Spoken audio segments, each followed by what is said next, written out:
একদিকে যেমন দক্ষিণবঙ্গের রিমেলের ঝড়ে তাণ্ডব, অন্যদিকে কিন্তু উত্তরবঙ্গের জলপাইগুড়ি জেলার ধূপগুড়িতে একেবারে খাখা রোদে মানুষ হাঁসফাঁস করছে। সেই কারণে ধূপগুড়ির 4 নম্বর ওয়ার্ডের মহিলারাই ব্যাঙের বিয়ের আয়োজন করেছে।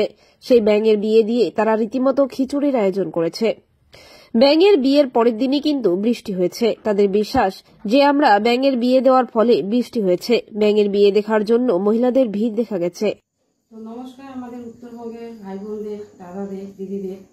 তো আমি বক্তব্য দিচ্ছি, আমাদের এই যে দক্ষিণবঙ্গে তো পুরো ঝড় বৃষ্টি হচ্ছে, সব কিছুই হচ্ছে ঠিকঠাক মতো। আমাদের উত্তরবঙ্গে এই জলপাইগুড়ি ডিস্ট্রিক্ট জেলার ধূপগুড়িতে আমাদের প্রচণ্ড এক মাস থেকে কোনো হাওয়া বৃষ্টি ঝড় কিচ্ছু নেই, প্রচণ্ড রোদের চাপ। এই রোদের চাপে আমরা কেউ হাঁপফেল হয়ে যাচ্ছি, কেউ হাসপাতালে যাচ্ছি, দেখতেছি অনেকেই অসুস্থ হয়ে পড়ছে এই রৌদ্র গরমের চাপে।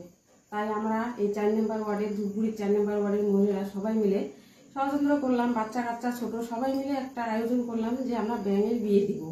তো ব্যাঙের বিয়ে দিব এটা মনস্থ করে তো আমরা বেশি হেল্প আমরা পাশে ছিলাম, বেশিরভাগই সহযোগিতা করতে আমাদের ছোট ছোট বাচ্চাগুলো, মেয়েগুলো। আমার মেয়ে ছিল, আমার ভাস্তি, কয়েকজন ছোট ছোট বাচ্চা, ওরা প্রচন্ড চাঁদা তুলা প্রচন্ড সহযোগিতায় হেল্প করছে, আমরা পাশে ছিলাম।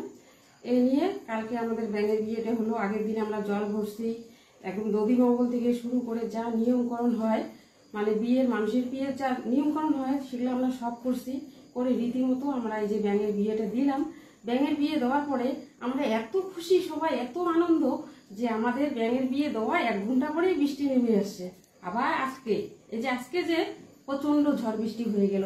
এই নিয়ে ধন্যবাদ তোমাদের, নমস্কার।